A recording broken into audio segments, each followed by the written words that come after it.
अनेक सिर ही सिर नजर आ रहे थे। जन समूह रूपी समुद्र।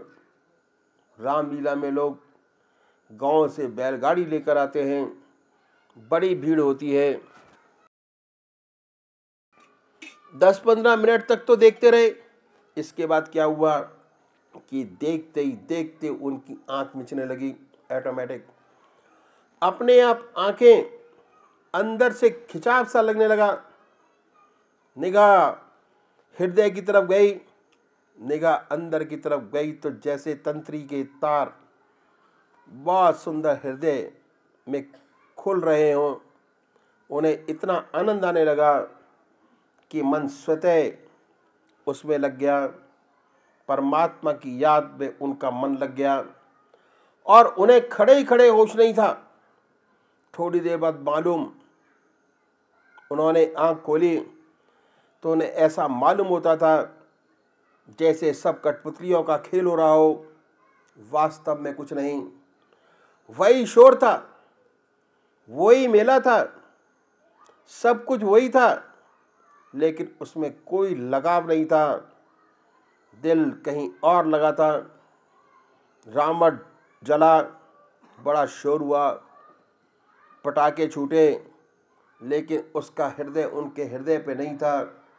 वहाँ से जब वापस चले तो रास्ते में महाराज जी ने उनसे पूछा कि रामलीला कैसी लगी। तो उन्होंने कहा कि बहुत अच्छी लगी। आपने फरमाया कि इसी का नाम है खिलवत दर अंजुमन। हजारों का मेला है, साधक अकेला है जिसका हृदय अपने इष्ट देव से लगा है, अपने प्रीतम से लगा है। इसने यह अनुभव किया। आपने कहा दुनिया को ऐसे ही देखना चाहिए, ये है सच्चा अभ्यास, रियल प्रैक्टिस। फिर कहने लगे लोग शिकायत करते अनुभव नहीं होता, लेकिन हमारे साथ रहता कौन है? सभी तो तितर बितर हो गए। उनमें बड़ी विशेषता थी कि कराने की बात बताते थे कि देखो इसे कहते हैं खिलवत दर अंजुमन, हजारों का मेला है, साधक अकेला है।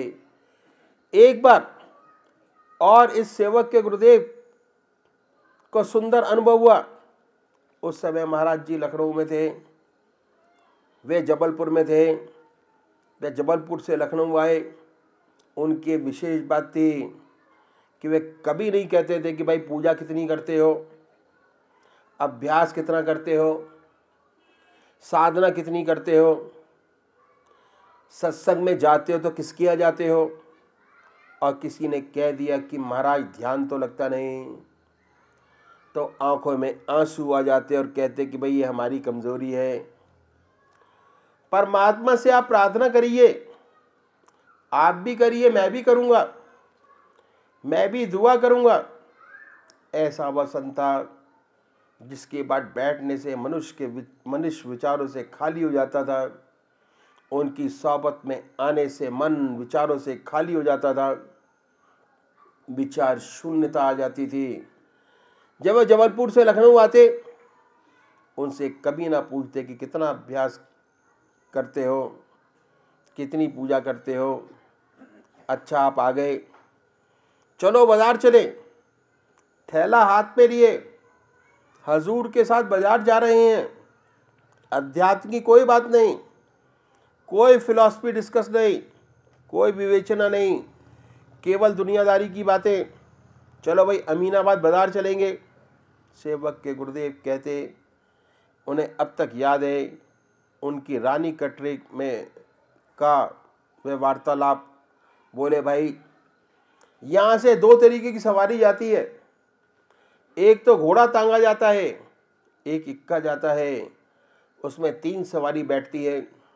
लखनऊ में एक खास तरह का इक्का होता था, उसमें 3 सवारी बैठती थी। और एक साइकिल रिक्शा है, वह 2 सवारी ले जाता है। कहने लगे कि ये अच्छा नहीं लगता कि आदमी आदमी को हाँके, जहाँ तक हो सके घोड़े वाली सवारी पर ही बैठे। लेकिन अगर कभी बड़ी मजबूरी आ जाए और बैठ नहीं पड़े, आके पेट तो वह भी पालते हैं, और तो कोई बात नहीं। ऐसे बात करते हम चौराहे पर पहुँचे। एक इक्का मिला, उसमें एक सवारी थी। हम दो बैठे, चल पड़े। पहले सब्जी बाज़ार में पहुँचे। थोक वाले जहाँ 5 किलो चीज़ें मिलती हैं वहाँ गए। कहने लगे, भाई देखो, हम गृहस्थी हैं, हमारे यहाँ मेहमान ज़्यादा आते हैं, मेहमान बहुत ज़्यादा हैं, तो हमें ऐसी चीज़ घर में रखनी चाहिए, जैसे आलू है, अरबी है, जो ख़राब ना हो, हफ्ते भर के लिए ले लिया, डाल दो, ताकि दौड़ना ना पड़े।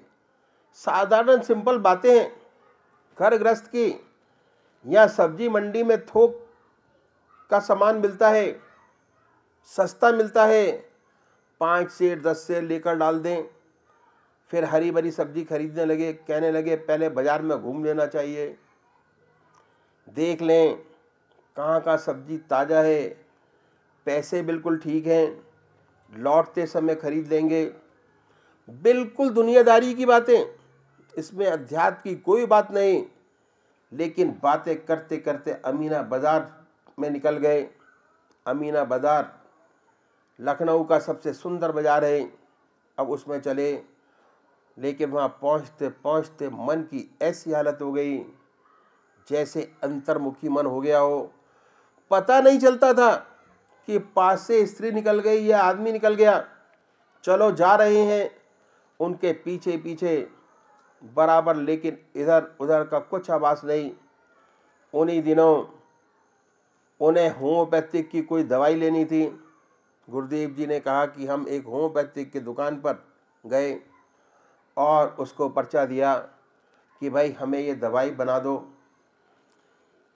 डिस्पेंसर ने पर्चा ले लिया, दवा बनाने लगा। उसे कुछ समय लगा। एक आराम कुर्सी पड़ी थी, उस पर महाराज जी विराजे। काउंटर पर हाथ धर के ये सेवक खड़ा हो गया।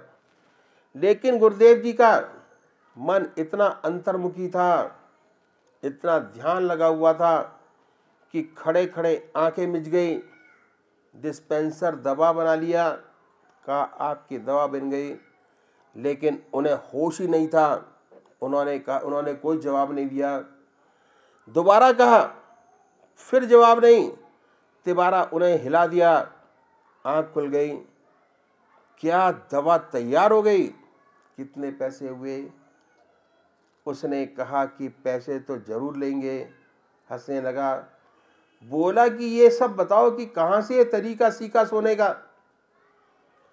ये तो सुना है कि लोग बैठे बैठे सो जाते हैं, लेकिन आप तो खड़े खड़े सो जाते हो, ये कहाँ से सीखा? तब उन्होंने गुरुदेव के चरणों की तरफ देखा कि महाराज जी ने भी उनकी तरफ देखा और मुस्कुराए और इशारा किया। तो वे सब बोले कि देखो भाई, आप मुझे क्षमा करें, मैं सो गया, आप पैसा बताइए कि कितना हुआ। फिर कहा बताइए तो सही। तो उन्होंने कहा क्या बताऊं, आप क्षमा करें। पैसे दिए और चल दिए। आप आगे चले तो बोले बेटा, यही सच्ची साधना है। इसी दुनिया को ऐसे ही देखा हो जैसे इस समय देखा, जैसे इस समय दुनिया को देखा है ऐसे ही इसे देखो। इतना ही ताल्लुक दुनिया में रखो। यह है सच्ची साधना। ऐसे ऊंचे संत थे, वे पहले करा देते थे, तब कहते थे ये आँख पर काबू करना 3 प्रकार से। पहला, नज़र बर कदम। जब हम चले तो पैर की पीठ को देखते हुए चले, इधर आधर फजूल में न देखे, ताकि बेकार के संस्कार हमारे हृदय पर न बने। दूसरा, जब ये स्टेज दूसरी सीढ़ी प्रारंभ हो गई तो भी हमारे पास खाली समय है, उस हम परमात्मा को देते हैं।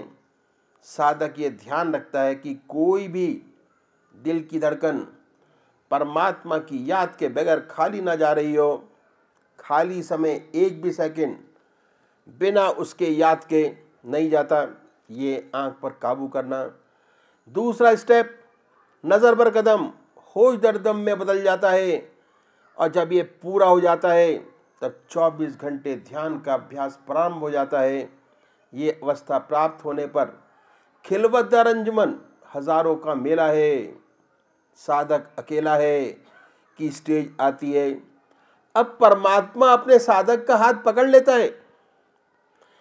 पहले आप प्रैक्टिस से जाते हैं, जब हो जाता है तो ईश्वर हाथ पकड़ लेता है, फिर वे आपको इधर उधर नहीं जाने देता है।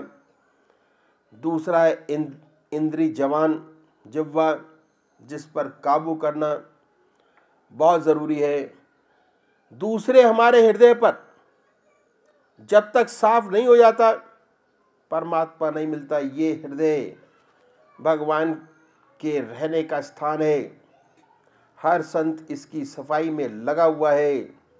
हर संत इस प्रयत्न में रहता है कि हमारा हृदय पवित्र हो जाए, इसकी पवित्रता नित्य प्रति बढ़ती रहे। ये तरीका अपने हृदय को साफ करते रहने का है। एक संत से पूछा कि महाराज आप बड़े ज्ञानी हैं। उन्होंने कहा हाँ, मैं बड़ा ज्ञानी हूँ, क्योंकि मैं अपनी कमज़ोरियों को बहुत अच्छी तरह से जानता हूँ। और सबसे बड़ा अज्ञानी हूँ कि दूसरे की कमियों को नहीं जानता। टाइम नहीं है मेरे पास। मैं पहले अपनी बुराइयों को तो दूर कर लूँ, दूसरों की तो क्या देखूँ। अध्यात्म का सच्चा रास्ता यही है। जो सच्चा स्पिरिचुअलिस्ट है वह अपने हृदय की सफाई में लगा रहता है। और जितने हृदय पवित्र होता है, जितना हृदय साफ होता है, उतना ही परमात्मा उसमें विराजते हैं। भगवान शुद्ध हृदय में विराजते हैं, उज्जवल पवित्र हृदय में विराजते हैं। तो सबसे बड़ा प्रोसेस जो है वह अपनी सफाई का है। मेरे दादा गुरुदेव दुनियावी मिसाल दिया करते थे बड़ी अच्छी। एक बार ऐसा हुआ कि वह दिल्ली पधारे। इस सेवक के गुरुदेव जी ने कहा कि हम सब बाहर लॉन में बैठे हुए थे, कुर्सियां पड़ी थी। महाराज जी कुर्सी पर बैठे, जो भाई आते कुर्सी पर बैठ जाते। इस सेवक का काम था दौड़ दौड़ के कुर्सियां लाना, जिससे जो भाई आए कुर्सी पर बैठे। इसका काम सेवक का था। थोड़ी देर बाद इस सेवक के एक गुरु भाई के साले साहब तरकीब ले आए। इस सेवक ने कुर्सी डाल दी, आप बैठ गए और लोग आनंदमग्न होते गए, बैठते जाएं और ध्यान अवस्थित होते चले जाएं, ध्यान में डूबते चले गए। लेकिन ये इधर उधर देखने लगे, कभी इधर देखें, कभी उधर, कभी इसको, कभी उसको, चारों तरफ देखने लगे कि ये लोग क्या कर रहे हैं। जब देखने लगे और बड़े गौर से देखने लगे, 15 मिनट के बाद गुरुदेव ने आंखें खोली और उनकी तरफ मुखातिब होकर कहा कि बहुत से लोग संतों के पास आते हैं मिराकल देखने के लिए कि कोई मिराकल उन्हें दिखाई देगा। कहने लगे कि इस दुनिया में मिराकल कुछ कम है। जितनी इजादें उस समय साइंस की हो चुकी थी, उन सब के नाम ले डाले। दूरदर्शन, बेतार का तार, ये क्या कुछ कम मिराकल है? और क्या देखना चाहते हो? कहने लगे संतों के पास तो एक ही मिराकल है। वह मिराकल ये है कि उनके पास बैठकर मनुष्य अपने हृदय को देखना शुरू कर देता है, अपने घर को देखना शुरू कर देता है। क्या ये कुछ कम मिराकल है? मिराकल के तरीके पर आपने फरमाया कि ये कटोरी कोठरी है, अंधेरी है, आप उसमें आराम से सोए हैं, बहुत संतुष्ट हैं, क्योंकि आपको कुछ दिखाई नहीं देता। थूक आया, आपने थूक दिया, ये सोचकर कि नीचे पीकदान है, अपने आप चला गया होगा, उसमें गया नहीं, बिस्तर पर रह गया। लेकिन आपको चिंता नहीं क्योंकि दिखाई तो दिया नहीं। जब तक दिखाई नहीं देता तब तक अंधेरे में है, संतुष्ट है, जो कुछ कर रहे हैं ठीक है, आराम से है।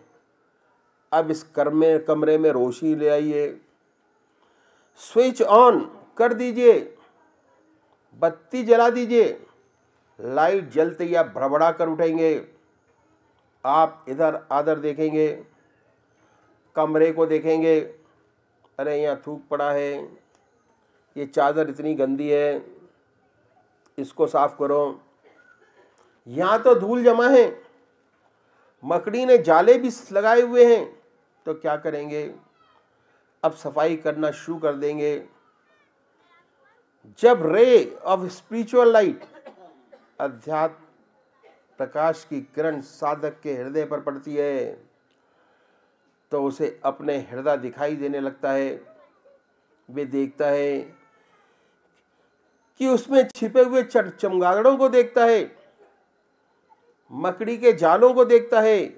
अरे राम राम, क्रोध भी है, काम भी है, लोभ भी है, मोह भी है। फिर उसकी झाड़ू लेकर सफाई करने में लग जाता है। उसे कहाँ समय है कि दूसरे की ओर देखे? वह तो अपने हृदय की सफाई में लग जाता है, अपनी चादर सफाई करना शुरू कर देता है। पहले साबुन लगाकर साफ किया, फिर नील लगाकर और चमकाया, फिर टिनोपाल लगाकर और अधिक साफ किया। इसी प्रकार मन रूपी चादर जितनी साफ होती जाती है, उतनी ही परमात्मा का फैज उसमें उतरता जाता है, परमात्मा की कृपाधार प्रकट होती जाती है। और जब सोची रोशनी हृदय में प्रकाशित हो जाती है और लौ जल जाती है, तब पतंगे अपने आप आते हैं। पतंगों को बुलाया थोड़ा ही जाता है, कहते पतंगा बड़ा प्रेमी है, पतंगा प्रेम का बड़ा भारी प्रतीक है, ऐसा प्रेमी है, वह लौ पर अपनी जान तक निछावर कर देता है। लेकिन कब करता है? जब लौ खुद जल लेती है तब पतंगा आकर जलता है। जब लौ ही ना हो तो पतंगा कहाँ से जलेगा? जब लौ जल लेती है तो पतंगे आते हैं और एक चिराग से दूसरा चिराग जलता है। ये रास्ता प्रवचन का नहीं, भाषण का नहीं है। एक लैंप से दूसरा लैंप जलता है।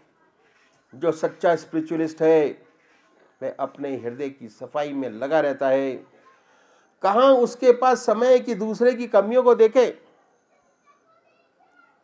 दूसरों की बुराइयों को देखे? टाइम नहीं।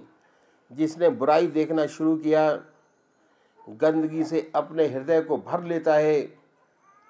पहले गंदगी हृदय में आती है, फिर जबान पर आती है। इसलिए जबान का जो सबसे बड़ा काबू करना है, पहला हम किसी की निंदा ना करें।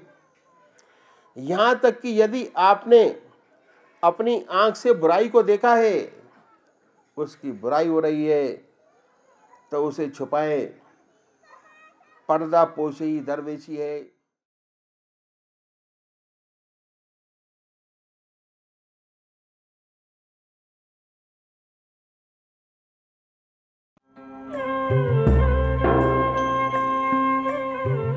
ध्यान योग के कार्यक्रम आनंद योग से निशुल्क जुड़ने के लिए संपर्क करें 9810239677।